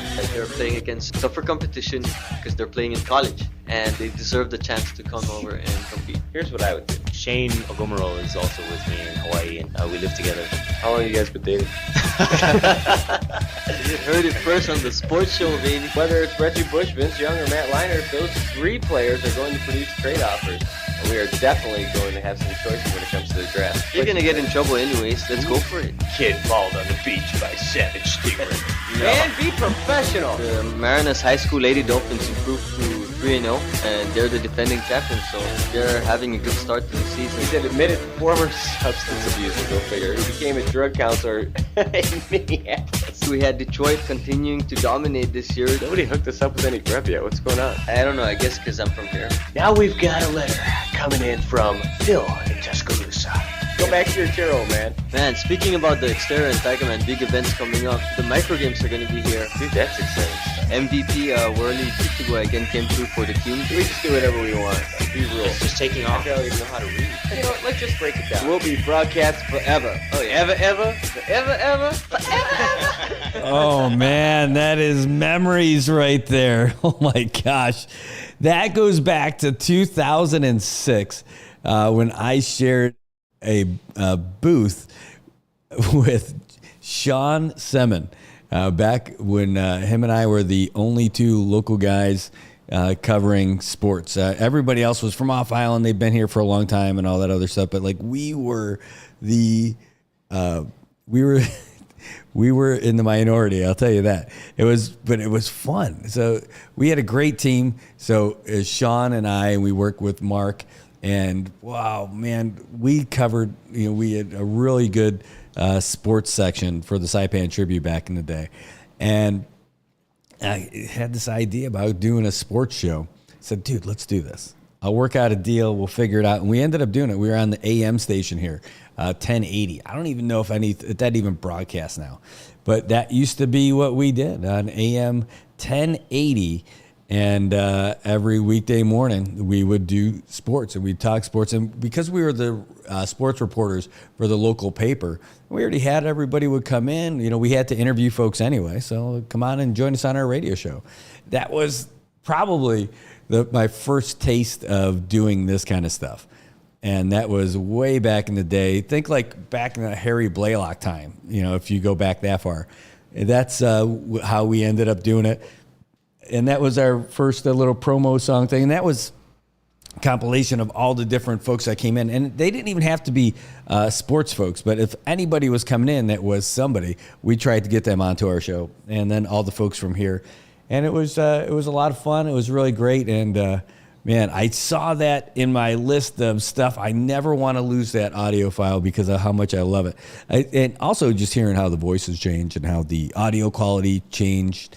And putting all that stuff together. And I remember all those interviews and I like all those little clips. I can kind of, it's its own little one-way ticket round trip to a little memory of each one of those interviews and the situation, having them in the studio and what that setup was like and everything. And wow, that was awesome. I absolutely loved it. Sean Semin, great dude. We are both young guys struggling, trying to figure out a way to make things work. financially for sure. And he's gone off and done some great things. He's still doing them. And boy, I hope I haven't seen him in forever. But I'd really love to see how he's doing if he ends up coming back here and visiting and all that other stuff. Oh, man, just a good dude, too. Just a good dude. They got a message that came in during that, by the way, from one of our viewers. Said, hey, if you have time, I'd like to watch an interview segment of those seeking re-election and what they accomplished from their promised platform and what's their new goals for now. And then question for those candidates, for those new candidates, and what's their platform as well, and that they're watching live. So thanks. That's really a great idea. I'd absolutely love to do that too. And if, by the way, if you've got any particular candidates that you're a big fan of that you want me to get in there, message me too. I'm happy to have everybody come in. Everybody who's running for office, I'd love to have them come in. And some of them I know a little bit better than others, so it's easier for me to get in contact with them. I admittedly, I don't know every single person who's running in every single precinct and all that. But if you've got a good connect with somebody and you want to get them in, message me and we'll do our best to get in. By the way, I want to say something else about the power of the show. And it sounds so presumptuous to put it that way, but I'm going to tell you why it's interesting to me. So sometimes I end up not even appreciating the size of the reach that we've got for this stuff. And last week, after we posted that stuff about Judy's, the break-in, I got a call from the mainland. I'm not even going to say what state. I don't want to give any identifying information about the person. But this caller said, I know who it is. It's this guy. And I know him because of this. I know the sound of the voice, the way he dressed, the way he talks. I know that is this guy. Here's how else I know. And I'm like, wow, this call came in from the mainland. And so, I'm like, I reached out to DPS and gave them that information. I'm like, that is just awesome. And then in the DMs, you guys have sent information about that too, about that. And we sent that off to DPS also. But man, that reach from this show is just wild. Whether you're messaging from here or from the mainland or anywhere else, it really reaches folks. In fact, here's another thing, just to see like what we're doing here, it really making a difference in some places, right? So let's go to the because we're connecting a lot of folks here in the CNMI. Let me scroll down to real quick to, when we talked about the missing girl who's still, DPS is still looking for, what happened to her. We don't have any new information about her. I saw Jackie just put a message up about 14 minutes ago. We don't have any new information about her, but we could tell you that our post has been shared like 195 times, and people are absolutely it's still hot on everybody's mind of what's happening. In fact, here, we can put this up here. DPS is still looking for your help to try and find Tegan Kitano. Again, we haven't had anything new from DPS about it yet. And hopefully something happens where, in a good way, where they'll be able to reach out to us and let us know. But in the meantime, we just haven't. But that's where this thing is. Like, you guys are the show. I'm the one talking on a microphone. You guys can always call in. You can always leave the comments and send messages, talk about that stuff. But this is nothing without you guys doing it. That's why it's so important to getting you guys to follow and follow the page and everything like that, because that's where this thing really, it gives the show wings. It gives the whole community something to talk about, right? Or an opportunity to talk together. A lot of people who probably might not know each other normally get to talk about these kind of things and connect on things that are important. So anyway, I think that's about it for today. I think that's it for what we've got today. And that's a good note to end on, I think, with everything that we ended up doing. We're going to be following a lot more things. Hey, where is that audio? Oh, no wonder. There we go. Yeah, so we're going to wrap up with that for today. We'll got to coordinate a meeting with the ship later and get those guys in. If you haven't already, please give us a follow on here on the NMI News Service Facebook page.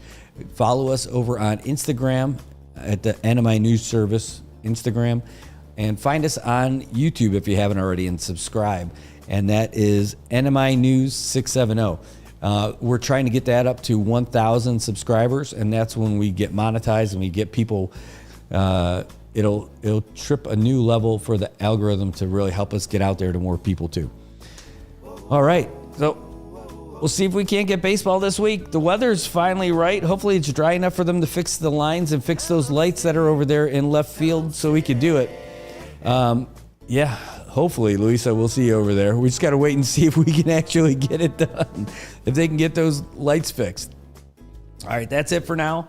We'll be back again tomorrow morning for sure with the Good Morning Marianas right here on the NMI News Service. Have a great day. If you got any tips, any thoughts, anything, give us a ring over at 789-2323. You can WhatsApp us there too. In fact, if you don't get a hold of us, if we don't answer during the day, send a WhatsApp or a text to that number and we'll be able to get the message for sure. All right, take care and have a great day, Marianas. It's going to be a great week. Look, it's sunny outside. The paving's going to start in Garapan. And we're just about done with all of it. Hello, City. Great to see you guys. Good morning, Marianas. So many things we gotta discuss. Hafa, Adai, Tirow, Army and greetings. Tirow to Guam, Saipan and Tinian. For all your island news. From a beautiful place with Pacific views. It's always so much fun.